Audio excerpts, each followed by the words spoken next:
Let's see if we could figure out exactly what the Red Sox bullpen is going to look like in 2025.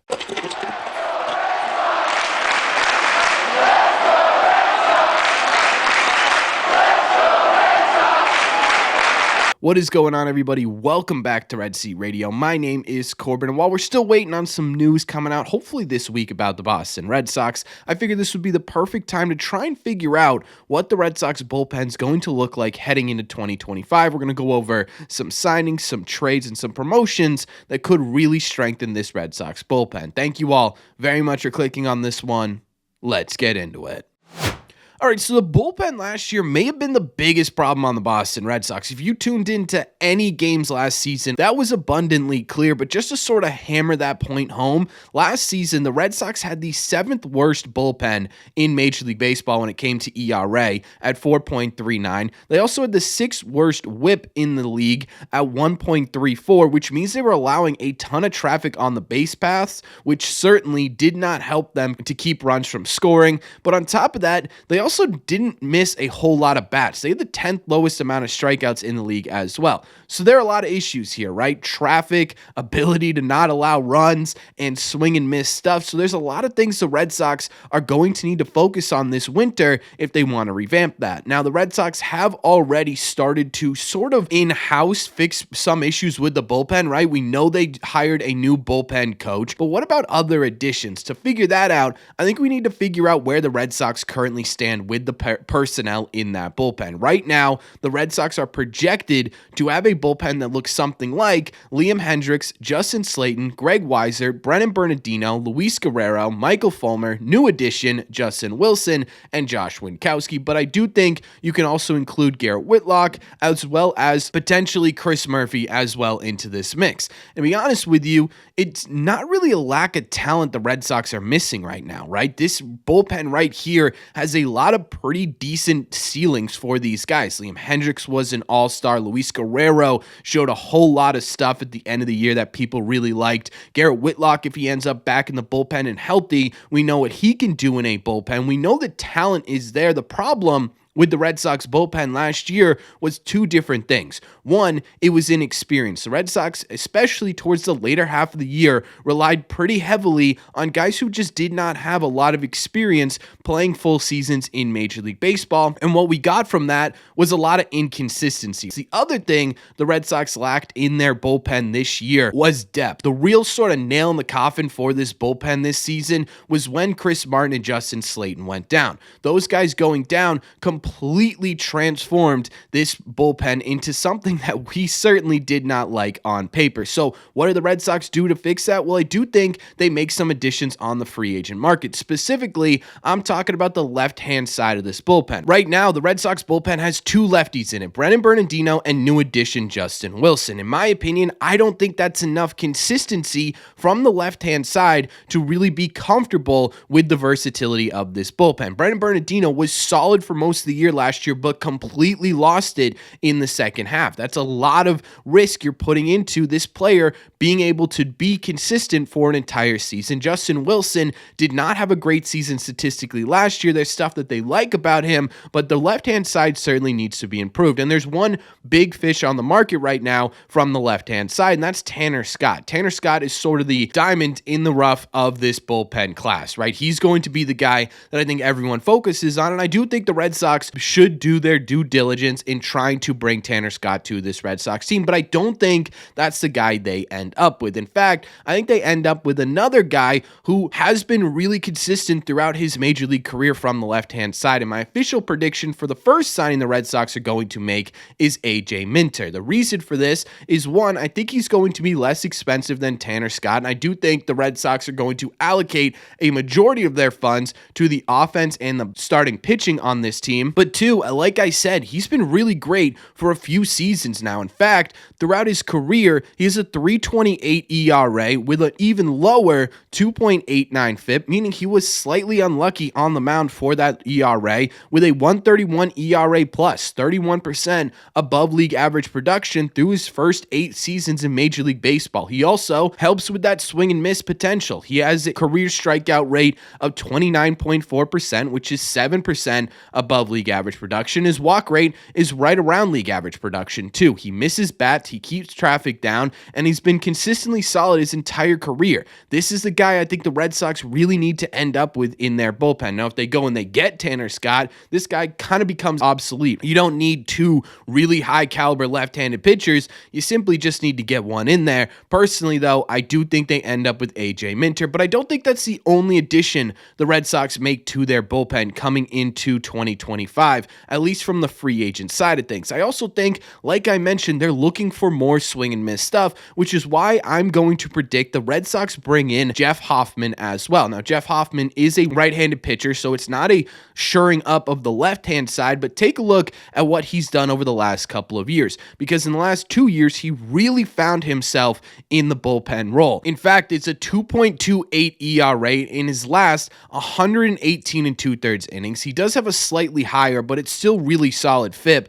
at 2.54 and a 184 ERA plus, 84% more productive than the average pitcher in Major League Baseball. He also has a 0.944 whip, meaning he is allowing less than one walk or hit per every inning he pitched. Again, you go back to where the Red Sox really struggled in last year, bullpen-wise, being able to keep traffic off the base paths when he is on the mound is a massive plus. On top of that, he was in the 96th percentile in strikeout rate at 33.6% last season, which is a third of the batters he faced. What Jeff Hoffman brings to the Boston Red Sox is true swing and miss potential. And again, that is something I feel like they're going to focus on pretty heavily as they go through 2025. And all of a sudden, you take a look with just these additions alone, and the Red Sox bullpen looks a whole lot better. Suddenly, that lack of depth that we were talking about in 2024 becomes a bit obsolete, because all of a sudden, your depth sitting in AAA are going to be guys like Brennan Bernardino and Josh Winkowski. And while those guys didn't have the best seasons in 2024, if one of these players, which probably will happen, eventually goes down, you are going to have adequate major league replacements to come up. And that's not even including guys like Isaiah Campbell, Brian Mata, Zach Kelly, Zach Penrod, other players who aren't even mentioned on this projected roster list for the Boston Red Sox that should be minor league depth for this Red Sox team. If they can build that out by adding additions on the free agent market, they're going to be in a really good spot, but I don't think they stop there when it comes to building depth for the Red Sox. Because as we know, right now, the Red Sox have a ton of depth in a couple of different spots, specifically the middle infield. I don't think in terms of trades, they're going to go after any really big names. I'm not predicting the Red Sox going out and trading for Ryan Helsley. I think if they're going to trade anyone big for someone to add to this team, it's going to be for a starting pitcher. But I could see smaller trades from guys like Emmanuel Valdez, or even a guy like Nick Sogard or Chase Meidroth, or someone in that category that may not be worth a ton on their own, but may be able to bring back some, again, really important depth for the Red Sox as they move forward through the bullpen ages. Now, I'm not going to try and predict exactly who the Red Sox target when it comes to trades, especially because I think they're going to be smaller trades, mostly because that's pretty much impossible. There are so many options. It could come in a million different ways. It could be a situation like Isaiah Campbell last year where, hey, we just simply can't fit this guy on the roster. Let's see what we can get from him. It could be a situation like Justin Wilson where if it works out, it's going to look really good. If it doesn't, we're just not going to remember that name. Trying to predict what the bullpen's going to look like trade-wise is next to impossible, but I do think they make some minor trades to really bolster that depth as they move forward into 2025. And there are a couple more predictions I actually have here, and it has a lot to do with promotions / I guess demotions as well when we talk about what the bullpen's going to look like, because I think on top of needing a left-handed reliever, the Red Sox really also need some bulk inning relievers. They need some guys who are going to go out there and be able to give them 2 1/3 innings in the middle of these games to get them to these high leverage guys, because again, we talk about it, the talent is there, especially in the back end, and Liam Hendricks, Garrett Whitlock, Luis Guerrero, Justin Slayton. These are all guys who definitely have the potential to be high leverage pitchers. You need some low leverage as well, and I think that's where you're going to see the pitching depth the Red Sox have built up start to take effect. Guys like Richard Fitts, Quinn Priester, Zach Penrod, David Sandlin, right? All these sort of back end of the rotation caliber players, Hunter Dobbins as well, getting some time as long relief in this bullpen. I'm going to officially predict that it's going to end up being Richard Fitts in the bullpen to start the year, but it could be any of those players. The other thing I wanted to say is we mentioned in our rotational video that I think Cutter Crawford is going to be traded this offseason. Now, I still think that's the case, and I do still think Cutter Crawford's on the block to be traded, but what I will say is if he's not, and the Red Sox do their job like everyone's predicting they are going to do, which is bring in two high caliber arms towards the top of this rotation, they're going to have to move somebody out. And if Cutter is not traded, I think he ends up in that sort of long relief, high leverage type role for the Boston Red Sox. Now, this isn't because I think Cutter Crawford is a bad player or anything. I think realistically could be a solid piece for this Red Sox rotation, but if you're improving the talent on the back end, someone's got to go, and I don't think it's going to be Brian Bayo, Tanner Houck, or Lucas Giolito, which just simply leaves Cutter Crawford, right? So my official prediction